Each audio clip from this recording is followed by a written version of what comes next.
இந்த உலகத்துல கெடுதி செய்யறவங்கள விட நண்பர் வேறு இல்லை அப்படிங்கிறத தெரிஞ்சுக்கணுமா? இதை கேளுங்க, புரியும். எங்க போயும் அவருக்காக கிரகப்பிரவேச பத்திரிக்கையை வைக்கணுங்கிறீங்க, அதுவும் முதல் பத்திரிக்கையே? ஆமா, அவருக்கு தான் முதல் பத்திரிக்கை வைக்கணும். மனைவிக்கு ஆச்சரியமாகவும் இருந்தது, அதிர்ச்சியாகவும் இருந்தது.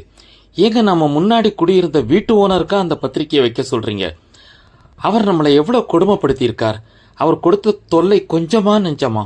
நடபாதையில குடம் வைக்கக்கூடாது, 24 மணி நேரமும் தண்ணி விட மாட்டேன், காலையில் 2 மணி நேரம் தான் திறந்து விடுவேன், பாத்திரத்தில் பிடிச்சு வச்சு செலவு பண்ணுங்க, எந்த ரிப்பேர் செலவாக இருந்தாலும் அதெல்லாம் நீங்க தான் பார்த்துக்கணும். இப்படி எத்தனை கண்டிஷன். அப்பப்பா, அவருக்கு போய் பத்திரிக்கை வைக்கணும்னு சொல்றீங்களே. இதை பாரு செல்லம், நீ சொல்றது எல்லாம் உண்மைதான். ஆனா அவர் அப்படியெல்லாம் நம்மளை கொடுமைப்படுத்தலைன்னு சொன்னா, நமக்கு கெடுதி செய்யலைன்னு சொன்னா, நான் இந்த வீட்டை கட்டியிருக்கவே மாட்டேன். நாமளும் ஒரு சொந்த வீடு வாங்கியே ஆகணும்னு ஒரு வைராக்கியம் எனக்குள்ள ஏற்பட்டதுக்கு காரணமே அவர் நம்மளை அப்படி நடத்தினது தான். அவருக்கு நாம நன்றி சொல்லணும். வழியை விடு, நான் போய் அவருக்கு பத்திரிக்கை வைக்கிறேன், உறுதியாக சொல்லிவிட்டு நடைய கட்டினார். இத மாதிரி எதையுமே நாம பாசிட்டிவா எடுத்துக்கணுங்க. அந்த பக்குவம் நமக்கு வரணும். கெடுதி செய்யறவங்க மாதிரி நண்பர்கள் நமக்கு வேற யாரும் இல்லை. அதை புரிஞ்சுக்கங்க, சரியா?